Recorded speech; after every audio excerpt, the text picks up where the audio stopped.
Hola, soy Guillermo Yeram, pastor de la Iglesia y Vida en Jesús de la localidad de Frank. Hoy quisiera que podamos ver otra postal más de la Pascua, la segunda postal. Esta postal está en el Evangelio según San Mateo, capítulo 27, versículos del 57 al 61. En esta segunda postal vamos a poder ver lo que le sucedió a dos mujeres en la noche, por decirlo así, más oscura de la humanidad. Estas mujeres estaban delante del sepulcro sentadas y ellas habían estado en el momento de la crucifixión, escucharon cada una de las frases, de las palabras que habían salido de la boca de Jesús, no solamente en ese momento último de su vida, sino también durante su vida, porque ellas habían estado siempre con Él. Y en este momento las podemos ver a las dos sentadas delante de un sepulcro. Cuando nosotros vemos a personas que son fanáticas, por ejemplo, en este tiempo hay muchas personas que son fanáticas de un partido de fútbol, de un equipo de fútbol, y están entregándolo todo por su club. Y a veces hasta parece y raya con lo irracional ver a esas personas, las cosas que hacen por su equipo. Cuando vemos también a personas que están fanatizadas con el partido político y creen que la salida y la solución a todos los problemas están en lo que su partido político propone. También podemos ver a personas que son religiosas y que también caen en este mismo problema, un religioso. Creemos que nosotros muchas veces estamos convencidos, sabemos de alguna manera que estamos convencidos del poder de Dios en nuestras vidas, ¿no es así? Creemos que al final los buenos siempre van a ganar. Creemos que los enfermos se van a sanar, que los muertos van a resucitar.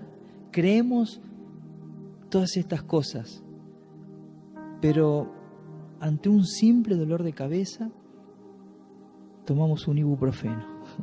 En lugar de pedirle a Dios que nos sane, en lugar de buscar nuestra fe y todas esas cosas que decimos creer, optamos por otro camino. No digo que esté mal tomar un ibuprofeno, simplemente pienso en este momento que en algo tan simple nos deja ver una incongruencia. ¿No te parece? ¿No te parece que es incongruente lo que decimos con lo que practicamos muchas veces? ¿No será que nosotros nos estamos fanatizando también? ¿No será que estamos ciegos ante la realidad? ¿Por qué estamos tan seguros del poder de Dios y las victorias que tenemos en su nombre?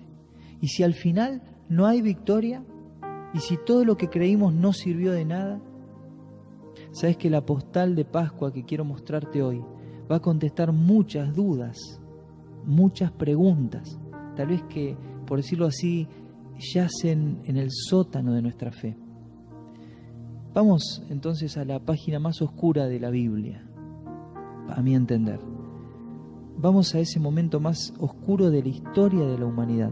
Mateo, capítulo 27, versículos 57 al 61, dice: Y cuando llegó la noche, vino un hombre rico de Arimatea, llamado José, que también había sido discípulo de Jesús. Este fue a Pilato y pidió el cuerpo de Jesús. Entonces Pilato mandó que se le diese el cuerpo, y tomando José el cuerpo lo envolvió en una sábana limpia, y lo puso en su sepulcro nuevo. Había labrado ese sepulcro en la peña. Y después de hacer rodar una gran piedra a la entrada del sepulcro, se fue. Y estaban allí María Magdalena y la otra María, sentadas delante del sepulcro. ¿Qué enseñanza podemos obtener de este pasaje de las Escrituras? Me podrías preguntar, ¿por qué no elegiste otro pasaje? La palabra de Dios es viva y eficaz. La Biblia es la palabra de Dios. y es viva y eficaz, y es más cortante que toda espada de doble filo, y nos va a ayudar a discernir nuestros pensamientos y las intenciones de nuestro corazón en este momento. El versículo 57 comienza diciendo que cuando llegó la noche, ya empieza con un tinte oscuro, era de noche. Este hombre, José de Arimatea, un discípulo de Jesús, uno de los que habían estado con él, un hombre poderoso, rico, le pidió el cuerpo de Jesús. Dice que fue a buscar el cuerpo. Imagínate, el cuerpo inerte de Jesús. Dice que lo envolvió en una sábana limpia y lo puso en su sepulcro. Y después de eso hizo rodar una gran piedra a la entrada del sepulcro y se fue. Me imagino esa escena.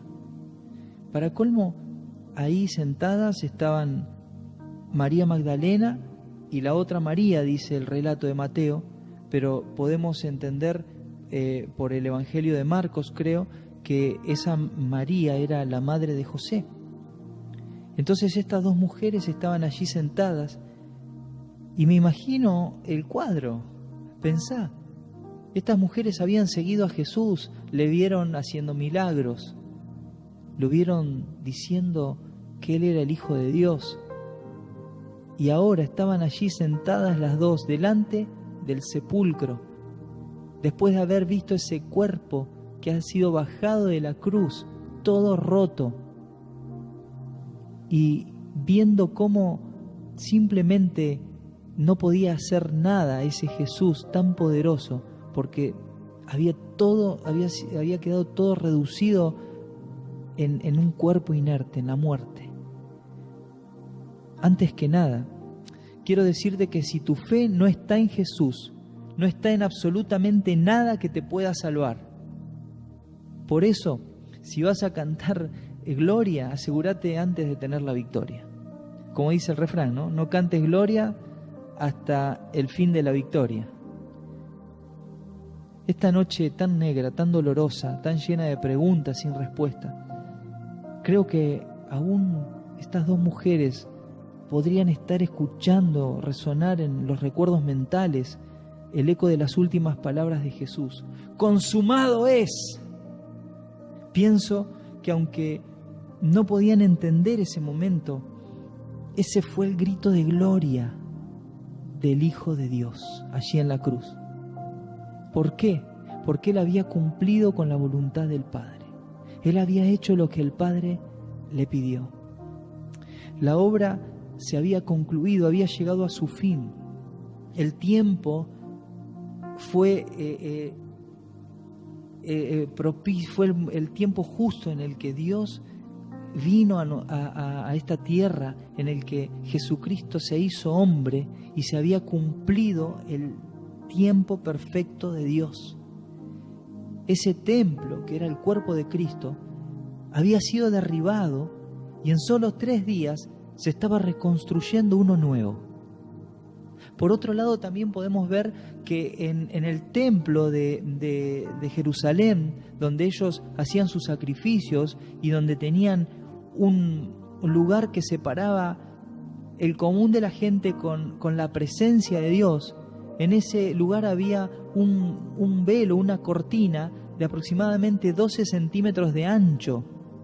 Y en esa cortina había sucedido que desde arriba hasta abajo, desde arriba hacia abajo, se había rasgado el velo, se había cortado el velo. Y entonces significaba que la presencia del Dios Todopoderoso ya no estaba en ese lugar solamente, sino que ahora, a partir de ese momento, reinaría en templos nuevos, no en templos de piedra y de cemento, no en lugares físicos, estáticos, sino en el cuerpo físico de cada uno de aquellos que por la fe recibieron a Jesucristo como su Señor, como el Señor absoluto de sus vidas. ¿Te das cuenta lo que había sucedido esa noche? Esa noche la semilla de trigo había caído a tierra y había muerto para que muchos frutos sean llevados delante del trono del Padre. Si la semilla no cae a tierra y muere, no dará frutos, decía Jesús. Y en ese momento se había cumplido esta palabra. Aunque aún no lo sabían, dentro del espíritu de cada uno de los discípulos, de la vida de cada uno de ellos, ahora ya no estaba su voluntad, sino que estaba siendo formada la voluntad del Hijo de Dios. Estaban haciendo Cristo. Ya ahora la vida que vivían no la vivían en la carne, sino en la fe del Hijo de Dios, quien los había salvado y se había entregado por ellos y por nosotros, por vos y por mí, y por todos aquellos que creen que Jesucristo es Dios, es Señor, y que venció y que murió por nuestros pecados. Hay una estrecha relación entre esa noche, esa oscura noche, con la noche en la que los esclavos judíos, 3.500 años antes, habían salido de Egipto. Acompáñame a Éxodo capítulo 12, versículo 29 al 31. Y podemos leer lo que sucedió esa noche también. Dice que aconteció que a la medianoche Jehová hirió a todo primogénito en la tierra de Egipto, desde el primogénito de Faraón, que se sentaba sobre su trono, hasta el primogénito del cautivo que estaba en la cárcel, y todo primogénito de los animales. Y se levantó aquella noche Faraón, él y todos sus siervos, y todos los egipcios, y hubo gran clamor en Egipto, porque no había casa donde no hubiese un muerto. E hizo llamar a Moisés y a Aarón de noche, y les dijo: salid de en medio de mi pueblo vosotros y los hijos de Israel, e id, servid a Jehová como habéis dicho. Este fue el fin de la esclavitud. En esta historia y en Éxodo capítulo 12 vemos cómo se termina la esclavitud. A medianoche había sucedido esto. A medianoche es cuando la noche está en su máxima oscuridad, es cuando las tinieblas son más densas, es cuando el sol está más lejos de nosotros que nunca. Y fue en ese momento cuando Dios decidió que Faraón deje ir a su pueblo para encontrarse con él. Tal vez hoy en tu vida también sea un sábado oscuro. Tal vez hoy en tu vida también sea una noche oscura. Quizás el sol está más lejos de vos que nunca. Tal vez que te sentís que Dios se olvidó de vos. Tal vez que estás sintiendo y estás entendiendo de que tu vida simplemente está perdida. Pero no creas que todo está perdido. ¿Sabes por qué? Porque Dios te está llamando. Dios te está diciendo: vení a mis brazos, quiero sacarte de la esclavitud. La obra ya está consumada, la obra es perfecta. Jesús te dice: morí en la cruz por tus pecados. Te pregunto, ¿podés escuchar el llamado de Dios en este momento en tu vida?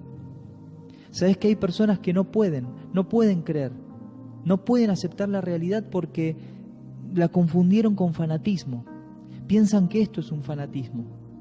Y vos sabés que quiero decirte que si estás pensando de esta manera, que Dios conoce tu nombre, Dios te conoce por tu nombre.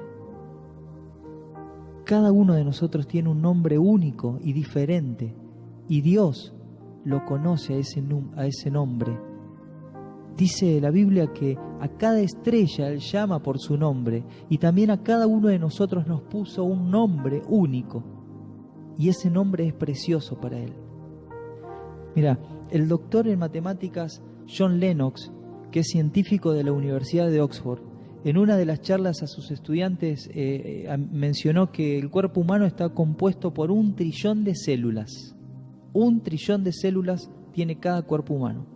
Y en cada una de esas células, de esas células que son 1 trillón, quiero que anotes este número en algún lugar si podés hacer este ejercicio, para que más o menos puedas darte cuenta de qué significa 1 trillón. En cada una de esas células hay una palabra escrita. Es la palabra más larga que haya sido descubierta jamás. Es el código genético humano. ¿Sabes cuántas letras tiene esa palabra? es el ADN. ¿Sabes cuántas letras tiene? 3.4 billones de letras. Por cada una de esas células que compone nuestro cuerpo humano, por cada una de ese trillón de células que compone nuestro cuerpo humano, hay 3.4 billones de letras de ADN. Ahora, dice el doctor Lennox, podríamos hacer un pequeño experimento, continuó diciendo. Dice, si vas caminando por una playa y ves escrito en la arena un nombre, cualquier nombre, por ejemplo, yo creo, Carlos García, ¿qué pensarías que hay detrás de ese nombre que está escrito ahí en la arena? Rápidamente pensarías que es una mente inteligente la que lo escribió.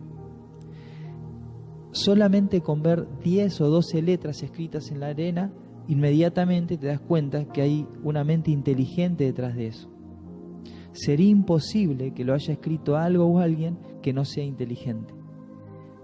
Entonces, ¿cómo es posible que hayan personas, científicos, que al ver 3.5 billones de letras en un alfabeto genoma humano, en orden exacto, crean que surgió de la suerte y de la casualidad? Qué maravilloso.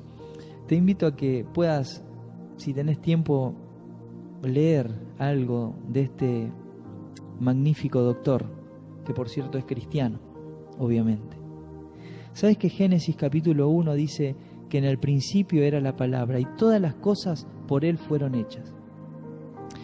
Ese Dios tan infinito, eterno, creador, omnisciente, te ama. Te ama de tal manera, te ama tanto, que descendió a esta partícula del universo llamada Tierra para entregar su vida por nosotros. Dice el libro de Juan, el Evangelio de Juan, capítulo 1, esta palabra, el verbo, fue hecho carne y habitó entre nosotros. Dios nos amó. En Él todas nuestras preguntas son respondidas, porque Él es la luz del mundo. No tenés que inventar nada, no tenés que creer lo que no es verdad. Jesús dijo, yo soy el camino y la verdad y la vida, y nadie viene al Padre si no es por mí. Vení a los brazos de Jesús. ¿Sabes qué? Están abiertos, esperándote. Tal vez que esa noche, la más oscura de tu vida, sea la noche, este momento, tal vez que sea el momento en el que empieza a amanecer en tu vida. Que Dios te bendiga.